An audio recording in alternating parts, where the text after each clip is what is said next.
Hi everyone, I'm Hoodie Angel Brennan, and welcome back to another round of Abyssal Grand Hero Battles where I'm stupid and I forgot to hit record. Oops. The reward for this map was the Gold Damsel ribbon, which I already put on Camilla. I'm not sure if I'm going to keep it there, but I do like it, or I at least like the accessories like this where I'm willing to at least give it a try. It makes it feel a little more rewarding to actually use the items than something like the golden bath towel where I put it on some random unit, I don't even remember who, and by next week I'll forget that I even have it. Just makes this whole ordeal a little more worthwhile. But anyway, this map wasn't actually that difficult. First off, it's a lot more open than, say, Robin or Ursula's. I guess if you're not using flyers, this river and these mountains could give you a bit of trouble. But even then, you still have this area to work with, which is a little more forgiving than the nonsense that was on those other maps. And even with my flyers, I'm pretty much playing in this like rectangular area here.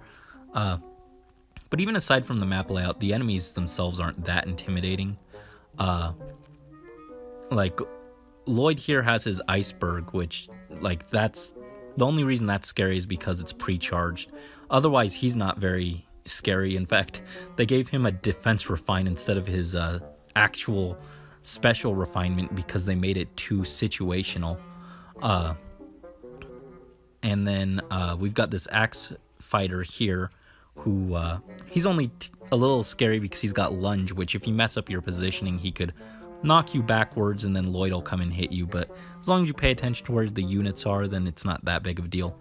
Finally, this bow cavalier takes up the whole freaking map, but otherwise not too scary. I guess he's just here to kind of discourage the use of flyers because otherwise they can kind of have free reign of the map. Speaking of, we're actually taking him out with a flyer. Here's our anti-archer Morgan build. With double distant defense and Iote shield.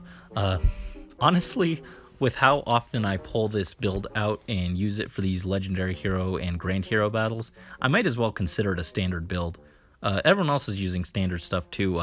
Steady Breath Aether Soleil, DC support Camilla, and Brave Bow support Klein. With all that said, let's dive into this.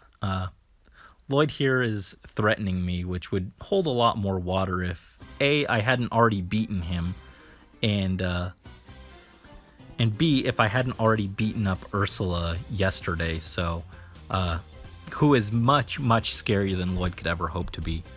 Anyway, let's go ahead and move everyone into position here. Actually, I want Klein down here.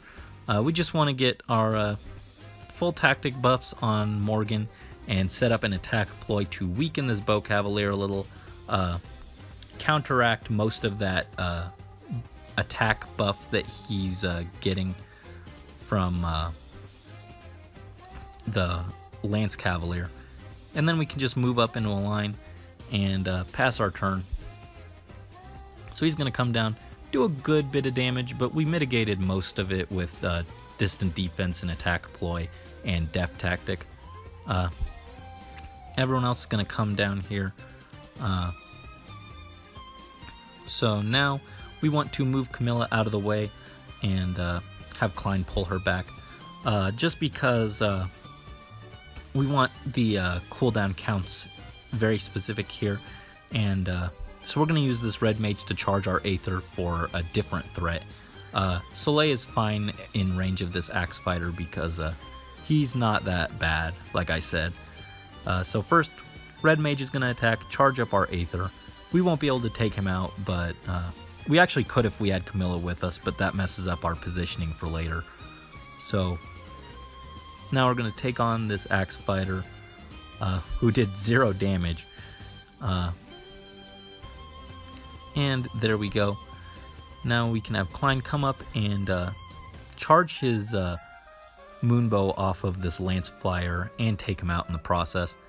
Camilla's just going to come and destroy this axe fighter. No issues there. And now even though, like I said, we don't want to burn our Aether on this red mage, so we're actually gonna toss Camilla over there, and she'll be fine taking a hit from this red mage. Soleil's just gonna move down here and get out of the way.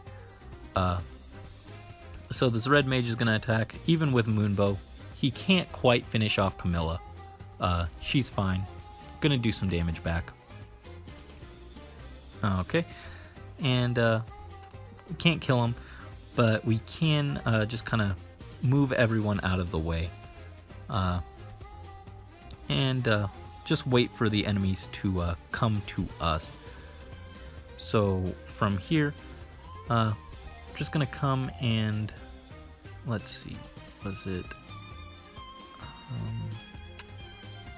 Yeah, I think we want to attack this Lance Cavalier with Klein.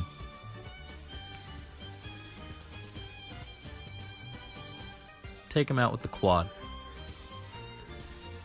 And move Soleil over here. Move Klein down so that he doesn't get taken out by the Bow Cavalier, who's going to come and attack Morgan. And we saw how that worked for him last time, but this time we're actually going to heal ourselves up. There we go.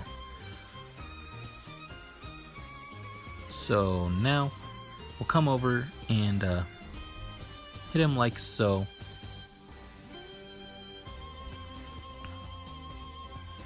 Hit him again with Klein.